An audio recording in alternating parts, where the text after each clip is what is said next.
हमारे देशवासियों में जो कुपोषण की समस्या है उसको भी दूर करने में अपना अहम योगदान देगा। पोल्ट्री उद्योग की बात करता हूं। अब ये हमारे देश में कम से कम अब फार्मिंग के स्तर से निकल करके औद्योगिक स्तर पे पहुंच चुका है। देखिए, अंतर्राष्ट्रीय स्तर पर समझौते होते ही रहते हैं और इन समझौतों में लाभ और हानि का जो आनुपातिक विश्लेषण है वो हमारी सरकार के द्वारा किया जाता रहा है।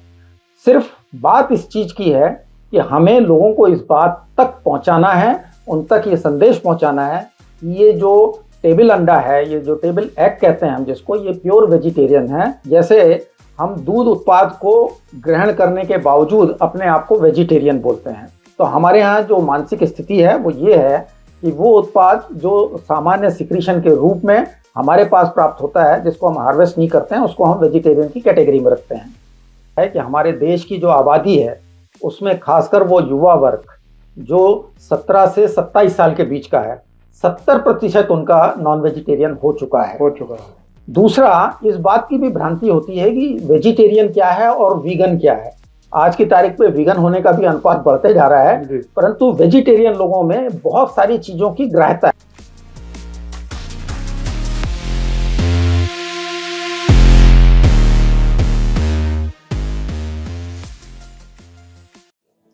पोल्ट्री टेक्नोलॉजी के सभी दर्शकों को नमस्कार। आज हम मिल रहे हैं डॉक्टर पंकज कुमार शुक्ला से, जो कि प्रेसिडेंट हैं इंडियन पोल्ट्री साइंस एसोसिएशन के। नमस्कार डॉक्टर साहब। नमस्कार डॉक्टर साहब, आपके बारे में थोड़ा सा बताना चाहूँगा। आप प्रेसिडेंट हैं इंडियन पोल्ट्री साइंस एसोसिएशन के और साथ में आप एक सेवा निभा रहे हैं director institute of paravet sciences Mathura, और इसी जगह पे ही हेड हैं पोल्ट्री साइंस वेटनरी कॉलेज के, और साथ में डॉक्टर साहब हैं chairman scientific panel meat and meat products panel FSSAI।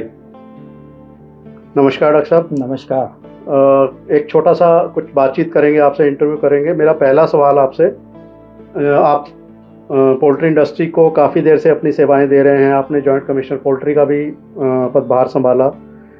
2047 में हमारे भारत सरकार की तरफ से एक नारा दिया गया है, विकसित भारत।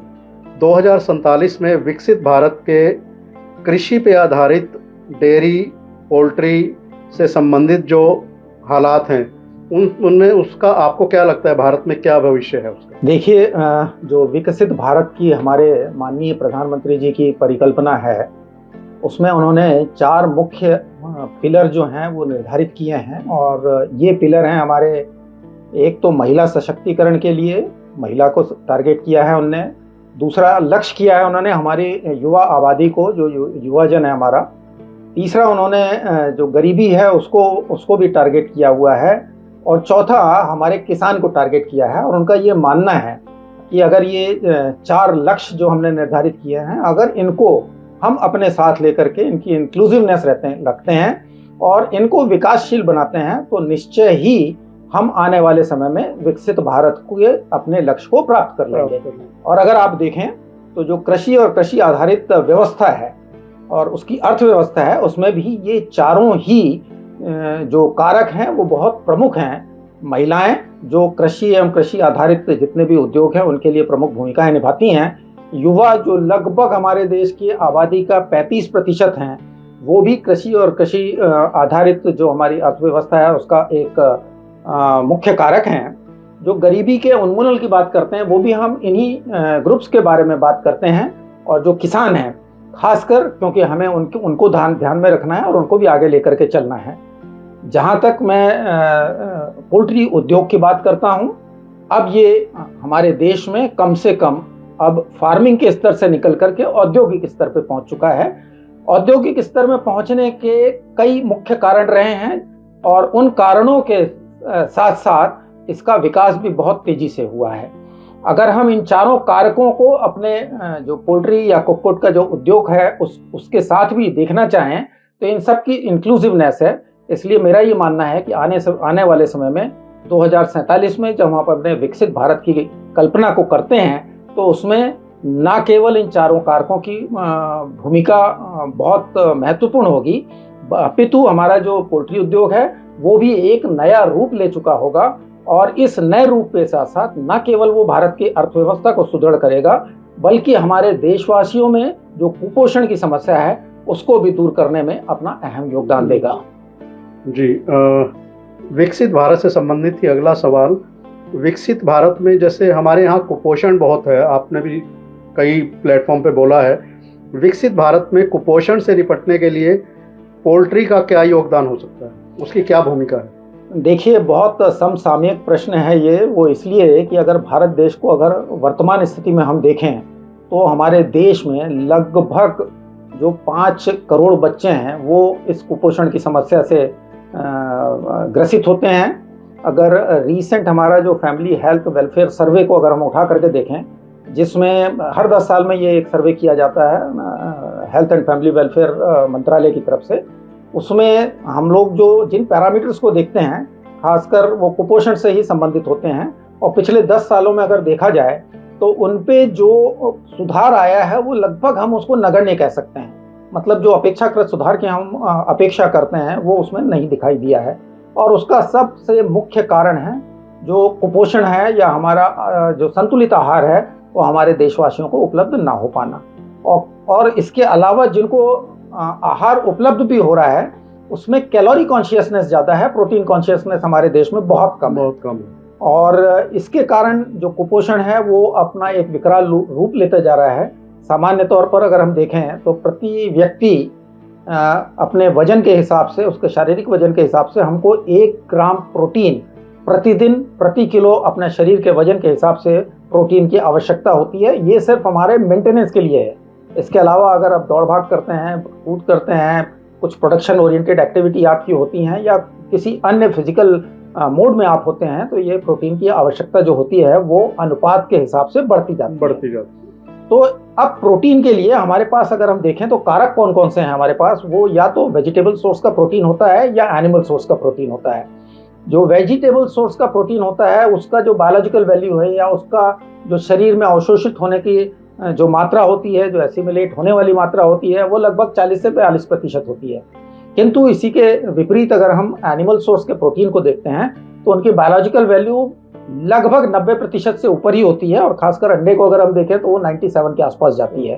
तो दूध, मांस और अंडा तीनों एक ऐसी चीजें हैं जो एनिमल सोर्स के प्रोटीन के रूप में हमको प्राप्त होती हैं। और ये प्रोटीन अगर हमारी डाइट में नियमानुसार अगर लिया जाए तो इस जो कुपोषण की समस्या है उससे कुछ हद तक और काफ़ी हद तक हमको निजात मिल सकती है।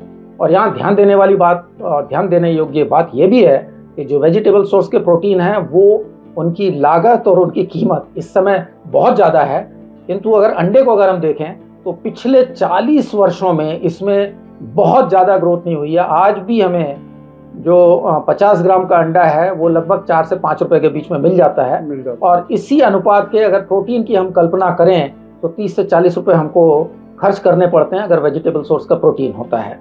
या इवन दूध के भी रेट जो हैं वो अपेक्षाकृत बढ़े हैं, पर अंडा आज की तारीख पे सबसे सस्ता, सुलभ और हर जगह उपलब्ध होने वाला आइटम है जिसमें ना तो कोई मिलावट की जा सकती है, ना उसके साथ कोई दूसरे तरीके का छेड़खानी की जा सकती है, अपितु इसके साथ बहुत सारे आइटम्स बनाए जा सकते हैं। क्योंकि हमारे जो भारतीय लोगों का व्यंजन बनाने का टेस्ट है तो हम कई तरीके के उत्पाद इससे बना सकते हैं और उनको समयानुसार उपयोग करके खा सकते हैं।